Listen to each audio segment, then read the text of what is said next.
Вітаю, дорогі сябры! У сённяшнім выпуску хочу подзяліцца з вами сваім невялічкім творчым крызісам, які, магчыма, звязаны са стомленасцю пасля абароны дысертацыі. Дарэчы, можаце мяне павіншаваць з тым, што ўрэшце рэшт скончылася маё навучанне ў магістратуры. Які крызіс я маю на ўвазе? Мне не хапае разумення каштоўнасці камп'ютарна-лінгвістычных праектаў, пра якія я тут расказваю ў сваім блогу. Вядома, я буду працягваць распавядаць вам пра вектары слоў і іншыя метады камп'ютарнай лінгвістыкі, пра што мы ўжо пачалі гаворку раней, і, вядома, гэта будзе ўжо ў наступным відэа.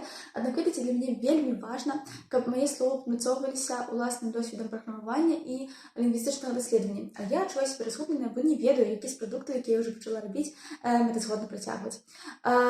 Вы можаце памятаць, што я вельмі доўгі час гарэла ідэяй стварэння паралельнага корпусу беларускіх тэкстаў, аднак я цяпер вельмі уважліва паглядзела на наш асноўны афіцыйны беларускі корпус і зразумела, што ён і так уже даволі шматфункцыянальны і якасны. Я асабіста ведаю людзей, якія над ім працуюць, і абойнены тым, што яны робяць усё магчымае ў цяперашніх умовах, каб гэта быў, сапраўды такі грунтоўны якасны прадукт. Вядома, хацелася б, каб там былі і тэксты напісаныя класічным правапісам і лацінкай, і сучасныя тэксты, якіх там не стае. Менавіта з гэтай прычыны мне хацелася стварыць паралельны корпус, аднак, ведаеце, для гэтага трэба цэлая каманда спецыялістаў, і яны, вядома, павінны працаваць не бясплатна. Чаму каманда? Таму што вось тыя ж допісы са сетачак сучасныя, вось тэксты з сучасным маўленнем немагчыма сцягнуць аўтаматычна. Гэта рабіць трэба механічна ўручную, і гэта проста каласальная праца, якая патрабуе вялікага перыяду часу і намаганняў. Не ведаю, ці будзе прапарцыянальная такая каласальная праца вось запыту на прадукт, які будзе ў выніку, ці патрэбныя акрамя лінгвістаў, спецыялістаў, даследчыкаў, гэтыя паралельныя тэксты пісьменнікам, тым жа інтэлектуалам, проста носьбітам мовы, якія вывучаюць, настаўнікам, выкладчыкам, ці ім ужо дастаткова таго матэрыялу, які сабраны ў асноўным корпусе. Вось я не ведаю адказу на гэтае пытанне, можаце напісаць. Па-другое, мне хацелася удасканаліць аўтаперакладчык з усякай іншай мовы на беларускую, таму што калі я бачу, як нашыя магістры і кандыдаты нават аўтаматычна перакладаюць свае аўтарэфераты дысертацый праз Google перакладнік, гэта выглядае даволі сумна.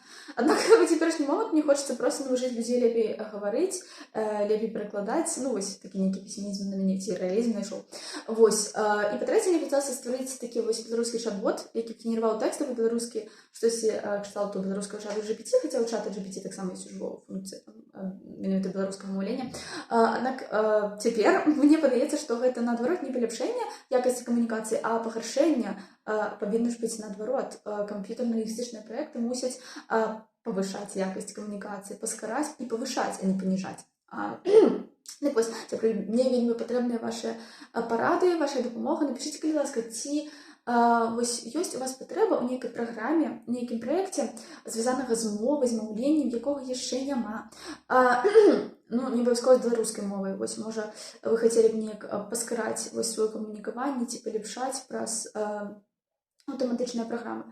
Калі у вас такой патрэбы няма, гэта для мяне будзе таксама сімптаматычна. Мне будзе вельмі цікава пачытаць вашы каментары.